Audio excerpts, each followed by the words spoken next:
Tēnā koutou. My name is Loretta Garrett from Scion, and today I'm presenting on the Puruki experimental forest.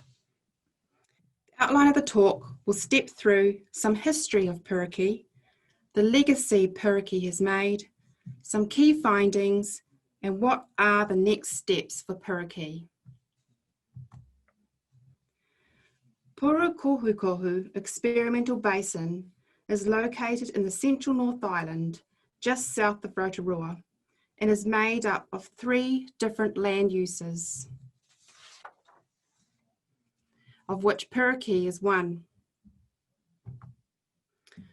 Puruki Experimental Basin was established in 1968 under the umbrella of the International Hydrological Decade, a partnership of 3 government departments: Lands and Survey, the former site owner, the Ministry of Works, Water and Soil Division, and the Forest Research Institute of New Zealand, now Scion, designed and implemented an ambitious program of long-term research to understand the effects of land use change on the hydrological regime. In addition to hydrological research, the Forest Research Institute instigated research aligned with the International Biological Program, focused on productivity and dry matter production in planted forests. The installation of the paired catchment site was visionary in ambition and scope, interagencies, and has longitudinal data sets with value that have compounded over time. By the close of 1968, 59 catchments were installed across New Zealand as part of this representative program. Today, only Puruki is still actively monitored, making the site unique and a very special resource. Puruki Experimental Forest is part of the Puruki Experimental Basin. Puruki and the surrounding catchments were converted from native forest to pasture in the 1920s. Over time, the land was neglected and colonised by manuka scrub and second growth hardwood. In 1957, the land was cleared once again and restored to pasture for sheep and beef farming. Then in 1973, Puruki was planted in Pinus radiata for the first time.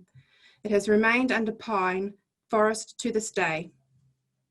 The land is currently owned by Landcorp, Pāmu, and Scion has a lease agreement to continue operating at Puruki as a research forest into the next rotation.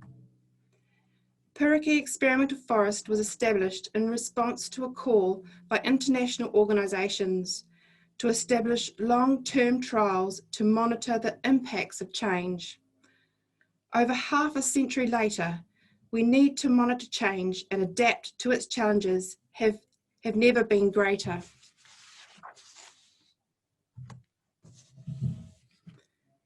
Over the decades, Puruki has supported numerous research areas well beyond the original objectives of the site. The legacy of Puruki includes greater understanding of the impact of land use on water yield and quality and soil carbon and nutrients. Within Puruki, we have improved knowledge of forest health, nutrition and disease, growth by genetics, by environment, by nutrition, growth by solar radiation, and the use of LiDAR for remote monitoring. Data from Puruki has been invaluable in the development and parameterisation of New Zealand's forest carbon, nutritional and forest productive models. For example, scene change, the forest carbon predictor, and the nutrient balance model, NUBAM. All of these models are highly significant tools for planted forest management and reporting.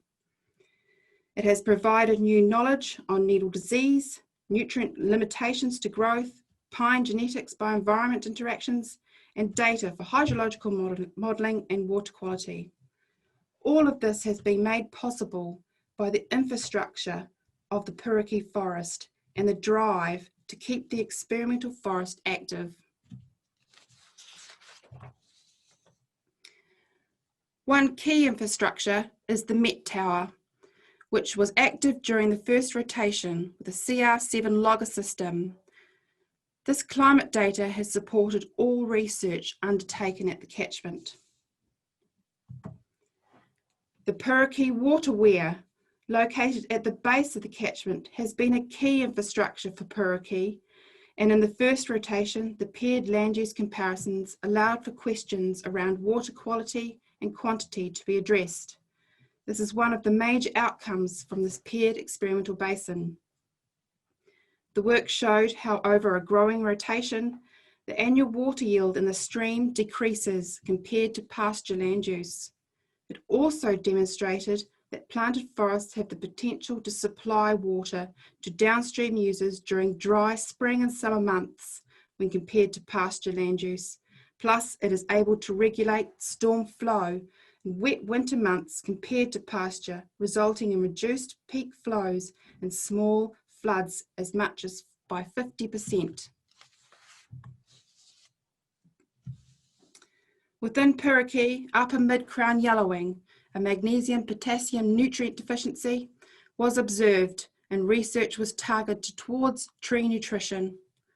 The findings were planting stock showed a large and heritable variation in upper mid-crown yellowing occurrence, and within site soil variation contributed towards the upper mid-crown yellowing occurrence. Detailed measurements were made to inform wider catchment hydrology, such as stem water flow, and to understand the dynamics of root decay and nutrient cycling.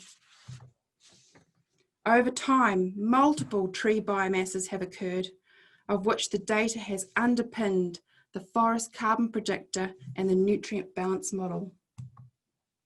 And deep soil sampling has informed on how much soil carbon the site has and supported the impact of harvesting method on soil carbon stocks, with results showing Puruki has a high amount of soil carbon, about 145 megagrams per hectare of carbon in the top 1 metre of soil depth.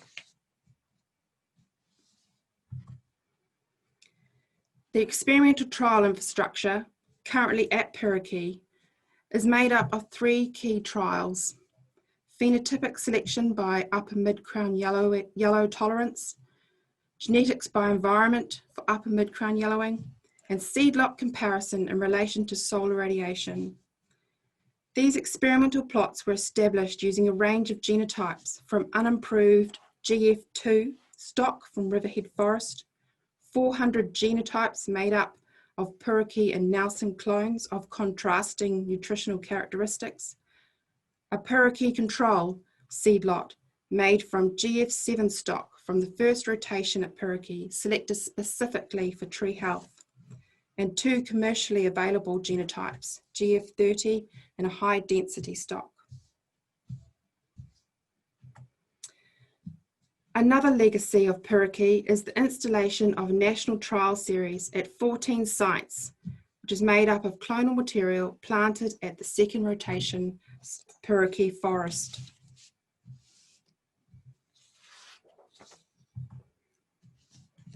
I'll now step through some key findings from Puruki, specifically focused on improving forest productivity and managing nutrients for productivity and water quality.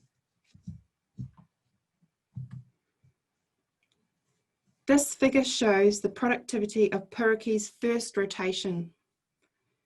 The stock was GF7 planted at 2,200 stems per hectare, with a number of different thinning rates from unthinned to 550 down to 60 stems per hectare at end of rotation.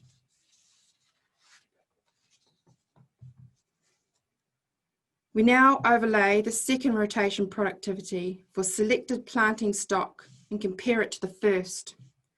Improved clonal stock of GF30 in the high density breed and the Puruki control GF7 seed lot all show improved productivity. We can see that for all improved genotypes such as the GF30, the productivity has been greatly increased.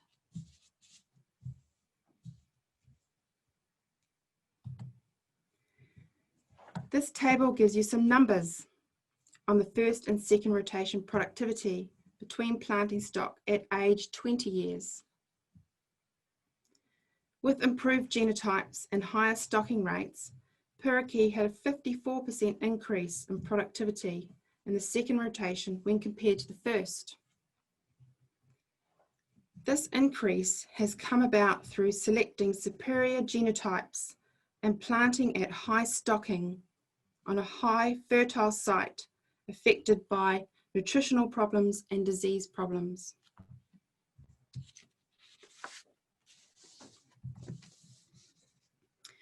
The next two slides demonstrate what we can have that we can have high productivity with low impacts on water quality.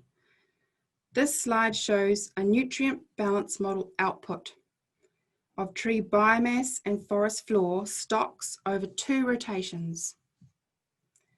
The first rotation accumulated 1,011 kilograms of nitrogen per hectare at the end of rotation in the live biomass pools and the forest floor.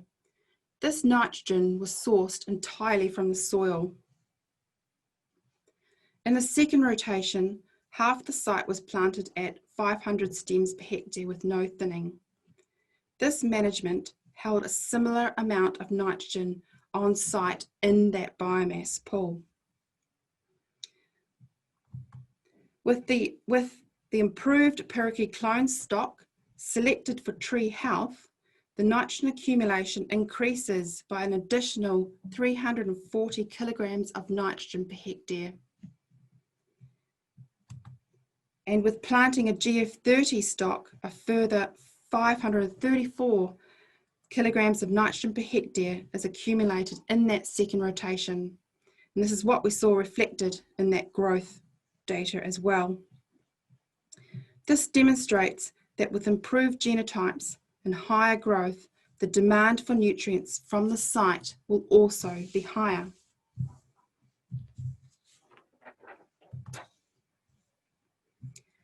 This slide shows the nitrogen loss in kilograms per hectare per year over the first rotation and part way into the second.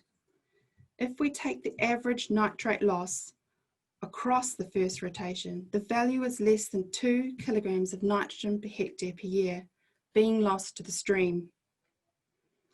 This research offers the potential to develop persistent, high productivity, high nitrogen forest management systems that have negligible impacts on water quality.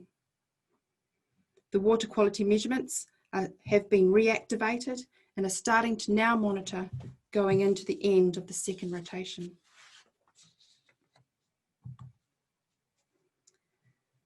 The next steps for Puruki are to collect valuable end of rotation data on productivity, wood quality, and water quality. And with coming to harvest age for Puruki, we are now thinking about what the third rotation will look like. We are keen to maintain the visionary approach from 1968 with multi-agency collaboration, long-term forest research trials of international importance, and extend and challenge the boundaries of existing planted forest trials. The results will be the potential for transformative outcomes for forest management. Ngā mihi.